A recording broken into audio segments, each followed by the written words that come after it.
We're going to take a look at the second part here, which is involving plotting points on a graph.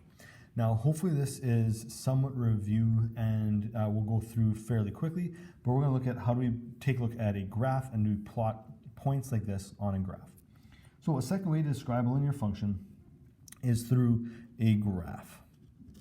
Okay. This can be done through a few points to an infinite number of points which create a straight line.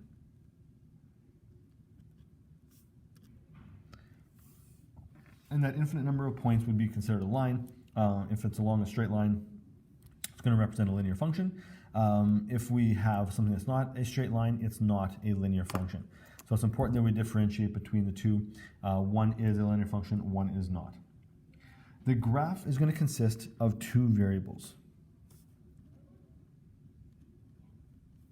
Okay. The dependent and independent variable.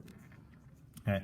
Now, again, the reference of independent and dependent variables isn't super important in our lesson here, but we're going to usually say, we are going to kind of use the fact that the independent variable is going to be located along the horizontal axis. Okay, and this is this is what would be considered our base variable. It's going to be the left-hand side of our charts that you can see up top there that we went through in the last video. And this is usually the one, again, this is usually the one that is changing and will help determine the other variable. So we have our base variable on the horizontal axis. Again, we would usually see that as being x. Okay, so that's usually going to be our x value, at least in the charts that we're going to do. The dependent variable is affected, okay, by the value of the independent variable. As the independent variable adjusts, so it goes up or down, the dependent variable will change in relation to it. The dependent variable is located on the vertical axis. Okay, now just as an example from that, we're going to go back up to here. You'll notice that this is our independent variable, x. It's going up by 2's. Every time the x goes up by 2, the y goes down by 3. Every time, in this case here, when x goes up by 1, y goes up by 2. When it goes up by 2, it goes up by 4. 1, 2, and 3, 6. Okay, so every time it goes up by 1, the y is going up by 2. It's the pattern. Okay, so the x kind of determines how the y is going to be adjusting. In the table of values, like I mentioned previously that we used, okay, the left side is the independent variable. Usually what we said is the x variable, and the right side is the dependent variable, which is going to usually be, and in most of our cases, it's going to be the y value. Okay. Now, this is what we're going to see here. What we're going to have on a chart like this here is we need to make sure that we label our axes, okay, which we kind of talked about a little bit. So our x and our y, I'm going to go up by 1's in this case here, so 2, 4, 6. Now, I always go up, I kind of skip one just the way that my graphs are. We don't need to write in every single number because we can kind of interpolate what is going to be in between there and what's going to be involved. Now, a linear function is drawn on the graph using a straight line. Okay. Other graphs have other types of lines or line types. But for a generic equation, so there's no context to it, and we'll talk about context in a later video, the drawn line will have arrows at both ends to show that it continues forever.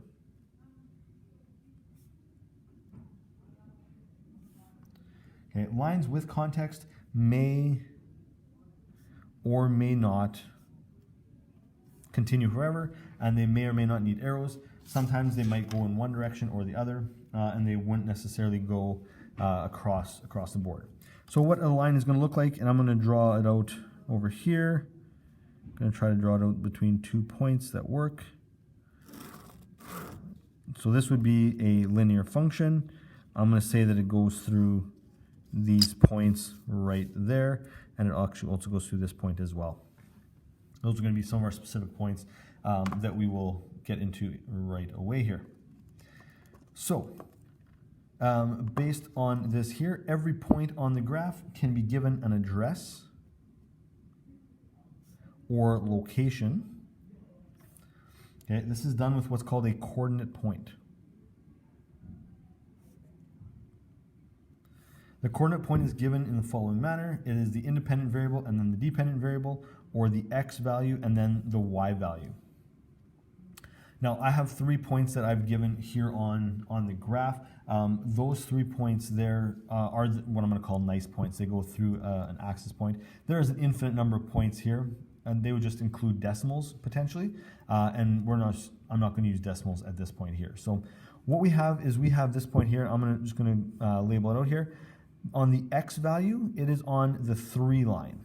So we're going to put a 3 there, and on the y value, it is on the 4 line.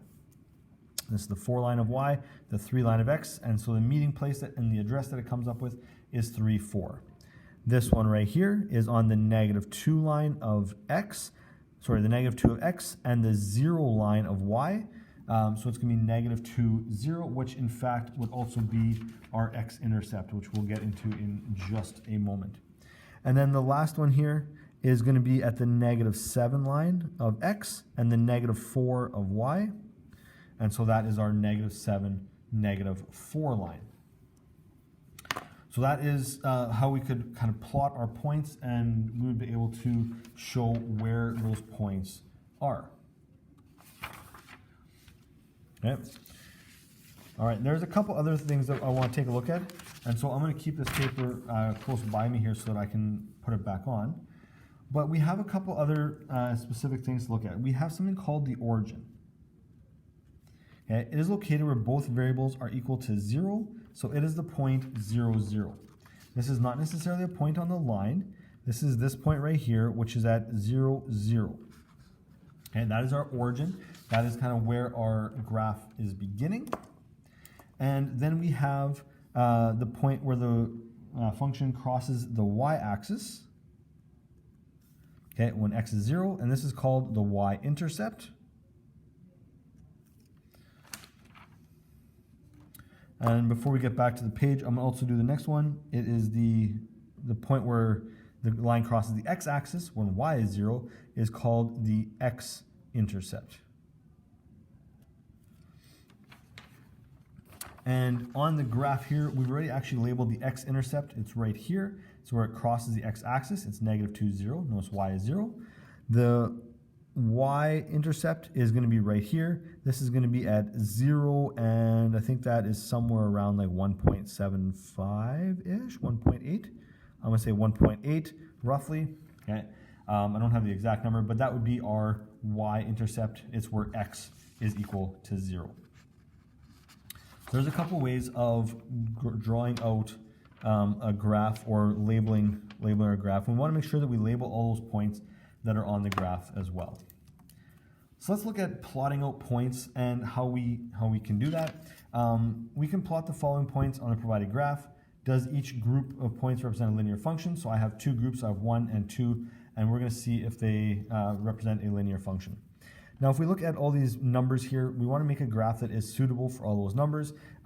Everything is 7 and less, okay, -7 or +7. So I'm going to make a graph similar to the one that we had on the previous page, because my graph paper is that size, and I can do that. Where was the midpoint here? The middle is right here. So whenever we draw out a graph, we're going to draw out our axes, x and y. We want to make sure that we label them with numbers. So 2, 4, 6, 2, 4, 6, -2, -4, -6, and -2, -4, -6. We have that plotted out now. We have that drawn out now. Now I'm going to do these 2 in different colors. We could potentially do them on 2 different graphs as well, but we don't necessarily have to. The point 1, 2 is at 1, 2, right here. This is 1, 2. 3, 0 is 3, 0, right here, 3, 0. 5, negative 2 is right there. And 7, negative 4 is right here. Now, if we look at those lines, they look like they represent a linear function. So if we put a ruler to it or a straight edge to it, and we draw a line through, it looks as though they are right along that line. So therefore, this is a linear function. Okay, it looks really good. That's awesome. These other ones, let's see. Do they resemble a linear function? I'm going to use a different color here. We have negative 3, negative 7. So it's right here. This is negative 3, negative 7. We have 0, 5 way up here. We have negative 1, 1, which is right there. And we have negative 2, negative 3 right there. Does that look like it resembles a linear function? Let's put a ruler onto it. Let's put it along there. They look like they all are right along the line.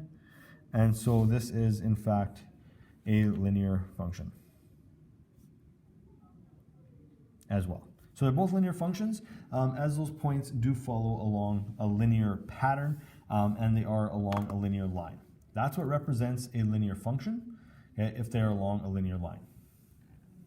Now we can do the same thing, but with different numbers. So here we're going to use this chart here, where it looks like it resembles a question that has to do with hours worked and gross pay.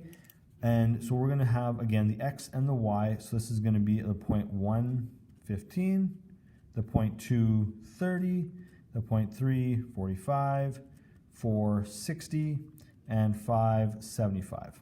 Those are going to be the points that we're going to use. And now when we graph this out, it's going to look a little bit different. Now we're not dealing with any negatives, so I can go draw the lines on the edges here. Okay, this is going to be our pay, or P. And this one here is going to be our hours worked, or H. Okay, we're going up to 5. So I'm going to do 1, 2, 3, 4, 5, 6, 7. I have 14 sections there, so I can exactly do that. And then on the other side, we need to get up to 75. Well, if I go up by, I have to almost go up by 20s here. 20, 40, 60, 80, 100, 120, 140, because 75 will not fit if I go up by 10s there, as such. Now, again, we're going to go up by nice numbers. I don't want you going up by 15s. It works, but it just doesn't look as good. So in this case here, we have the point 115, which is going to be right here. 230 is right there. 345 right there. 460, yeah, right there. And 575 is right there. Okay. This, again, is going to follow a linear function. I'm going to put an arrow there. You'll notice that I didn't put an arrow at the end because it doesn't go anything past 0. We can't have less than 0 hours worked. And that would represent a linear function. Does it provide a straight line? Yes. Okay. Because it increases by a consistent amount. Okay, and predict the gross pay if 10 hours are worked. What about 40? Well, if 10 hours are worked, we can kind of interpret what's going to happen. Some of you have already seen that we're getting paid $15 per hour. So at 10 hours, it's going to be $150. And at 40 hours, okay, we're going to have, what is it, $600 would be the pay that we're going to get for that. So that represents our the way that this linear function works. And again, pay scale is a linear function.